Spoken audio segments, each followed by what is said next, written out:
We will understand the poem my mother 66 which is written by Kamala Das, जो कि बहुत ही अच्छी पोएटर है और उन्होंने बहुत सारी पोएम्स लिखी हैं। एंड जिसमें कि एक हम पोएम पढ़ने जा रहे हैं, my mother 66 which is very emotional poem written by Kamala Das. So she shows a connection between a mom and a daughter. So let's see, okay.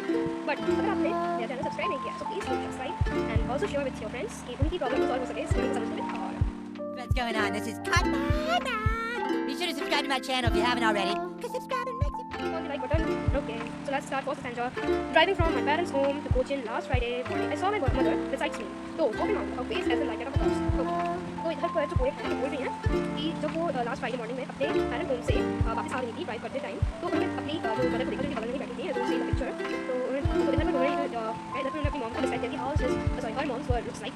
तो उन्होंने बताया कि उनकी मॉम जो थी ओपन माउथ उन्होंने मुंह खोल रखा था, डोजिंग कर रही थी, उनका फेस पे उन्होंने अपने फेस की कैरेक्टरिस्टिक्स के बारे में बताया कि मॉम का कैसे फेस दिखा था। तो she says that her face fashion like that of a corps, उनका जो फेस है ऐसे नहीं था ग्रीन कलर, ऐसे मतलब कि बस मतलब कि राख, तो उस टाइप कलर का हो गया था उनका फेस, कॉर्प्स मतलब कि डेड बॉडी, ठीक है।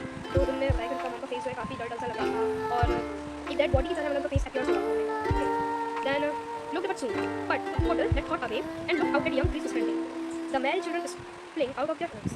उन्होंने काफ़ी देखा, फिर उसके बाद उन्होंने उस थॉट को अपने दिमाग से निकालने की कोशिश की एंड देन उन्होंने अपने कार के मिरर से देखा कि जो ट्रीज़ हैं वो काफ़ी जल्दी यंग ट्रीज़ है वो स्प्रिंटिंग हो रही हैं। मतलब एक इल्यूजन क्रिएट हो रहा है क्योंकि जब हम कहीं ट्रेन या बस में या कार में ट्रैवल करते हैं तो अपनी कोई भी चीज़ मोशन में होती है, सो हमें जो स्टेशनरी ऑब्जेक्ट जो ट्रीज़ हैं यहाँ पे वो स्टेशनरी हैं, तो हमें ऐसा लग रहा है कि वो काफ़ी देर भाग रही है, लेकिन ऐसा नहीं होता है, हम भाग रहे होते हैं काफ़ी। तो वो यहाँ पर एक कंट्रास्ट ला रही कह रही हैं, ये क्वेश्चन में अच्छे से समझ गई, क्वेश्चन में भी आते हैं चीज़ें स्टैंड आते हैं। तो यहाँ पे वो कह रही है पोएट कि मतलब इस चीज़ को देखिए, देखो कितनी जल्दी टाइम जाता है, मतलब कब मैं छोटी थी अब देखो मेरी मॉम को कितने मतलब अपने मॉम का फेस का कैरेक्टरिस्टिक्स बताया कैसे लग रही थी। तो जैसे ये बता रही है कितनी जल्दी जो टाइम है वो स्पेंड होता है as like young trees sprinting and then the married children displaying out their homes. And बता रही हैं कि बच्चे अपने घर से निकल के मैरिड चिल्ड्रन मतलब खुश चिल्ड्रंस अपने घर से निकल के भैया मुझे कर रहे हैं, तो उन सबको देख के वो याद करने हुई चीज़ को डिस्क्राइब कर रही है लाइफ जर्नी को कि कैसे मतलब टाइम कैसे पास हो जाता है हमें पता भी नहीं चलता है। Now come to the next stanza. But after the airport security check, standing a few yards away, I looked again at her van pale as late winter's moon.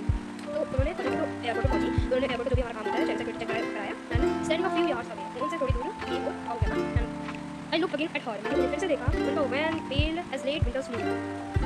तो वैन पेल उनका जो फेस था वो येलोइश हो रहा था and describe her face, उन्होंने अपनी मदर का फेस किसी से डिस्क्राइब किया लेट विंटर मून से। प्लीज इन वर्ड्स पे बहुत ज़्यादा लिखते ये पेपर्स में एकदम क्वेश्चन थोड़े से आ जाते हैं। तो हेयर लेट विंटर मून से कंपेयर किया कि जैसे ही विंटर्स के टाइम पे जो मून्स होते हैं उनके सामने फॉग आ जाता है और मिस्ट वगैरह आ जाती है, तो उसकी वजह से जो मून की जो ब्राइटनेस होती है कितनी कम हो जाती है, थोड़ा हमें मून डर लगता है। तो वैसे ही उन्होंने डिस्क्राइब किया है कि उनका मॉम का जो फेस है मतलब एजिंग की वजह से काफ़ी वैन पेल में काफ़ी येलोइश लगने लगा है, लाइक ऐसे बॉब्स जैसा फेस उनका दिखने लगा है। तो उन्होंने यहाँ पे इसलिए लेट विंटर मून से अपनी मदर का फेस को कंपेयर किया।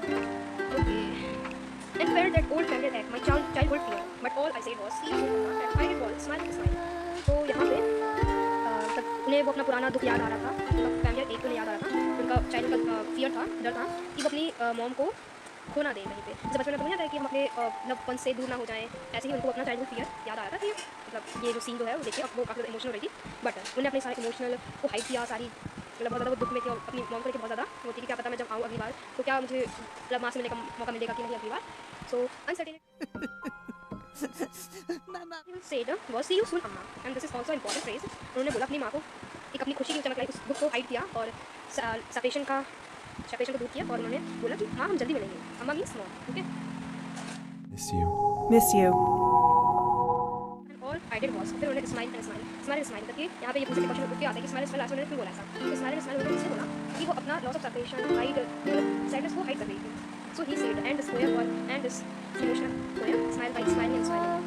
Okay, so हम भी अपने इस poem का understanding को end करते हैं by smiling and smiling। So please to subscribe, share and like। अगर आपको कोई भी query हो कुछ भी हो आपको अच्छा लगा हो कुछ भी हो so please comment and next video को कुछ चाहिए so please comment।